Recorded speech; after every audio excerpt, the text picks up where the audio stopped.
الحمد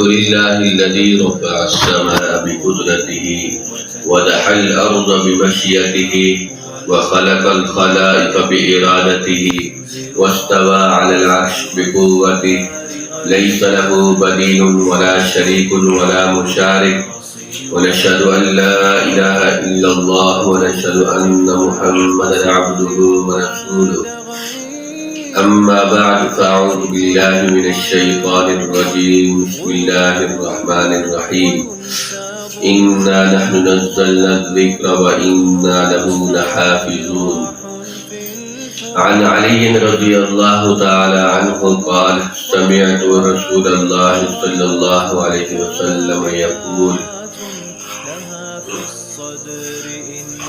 إنها ستكون فتنة فقلت ما المخرج منها يا رسول الله فقال كتاب الله فيه نبأ ما قبلكم وخبر ما بعدكم وحكم ما بينكم والفصل ليس بالهزل من تركه من جبار قسمه الله ومن ابتغى الهدى في غيره أضله الله وحبل الله المتين وهو الذكر الحكيم وهو الصراط المستقيم هو الذي لا تزيغ به الأهواء ولا تلتبس به الألسنة ولا يشبع منه العلماء ولا يخلق عن كثرة الرد ولا تنقضي عجائبه هو الذي لم تنته الجن إذ سمعته حتى جاءنا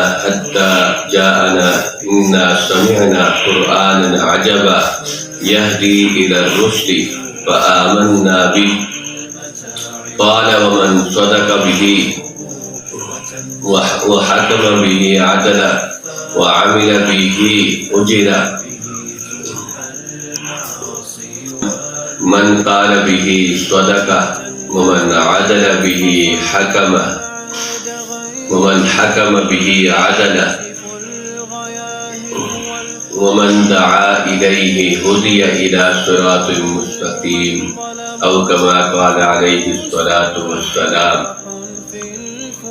اللہ تبارک و تعالی نے قرآن پاک کا ذمہ خود لیا ہے اس کی حفاظت کا.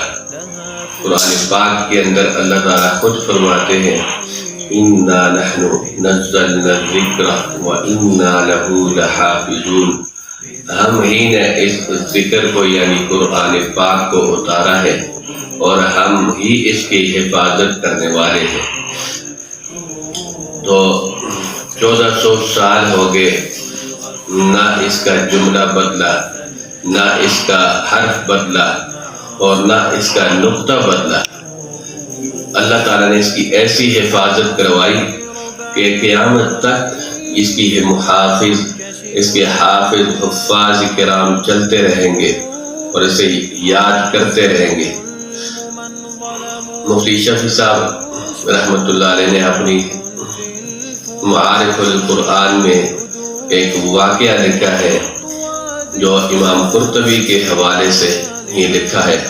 فرماتے ہیں کہ مامون رشید یہ بحث مباحث سے مجلس علماء کی کرواتے تھے. علماء ان کے پاس آتے مختلف مکاتب فکر کے، یہاں تک کہ یہود عیسائی ان کے اخباریین بھی آتے تھے.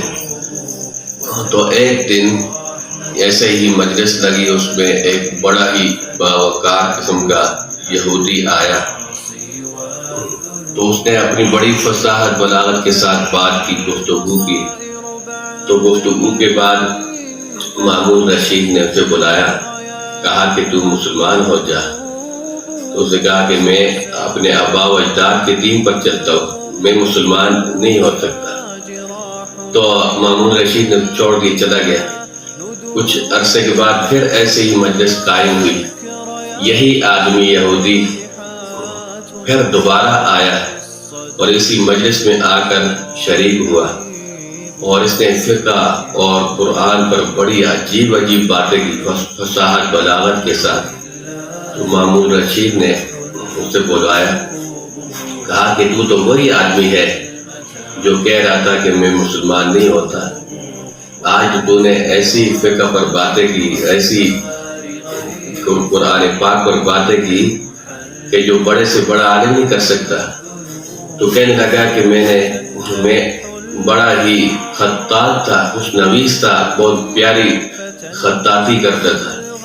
تو میں یہاں سے واپس ہوا، واپس جا کر میں نے تورات منگوائی، تورات کے نسخے لکھے 3 اور ان کے گرجے میں لے جا کر یہود کے ان کے حوالے کیے. انہوں نے بڑا ہی انعام دے کر لے لیے.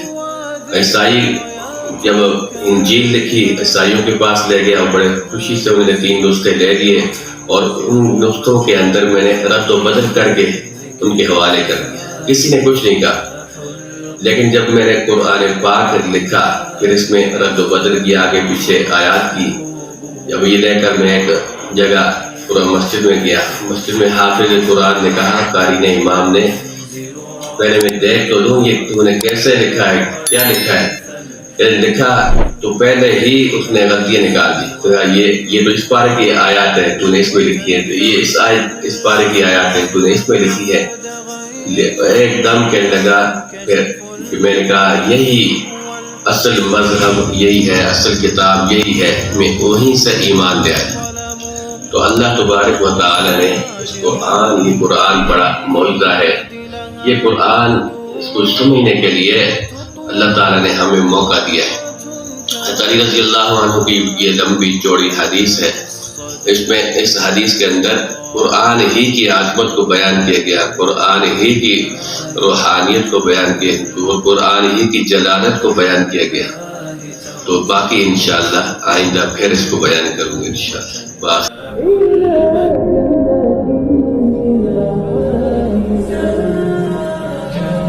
Subscribe our speeches.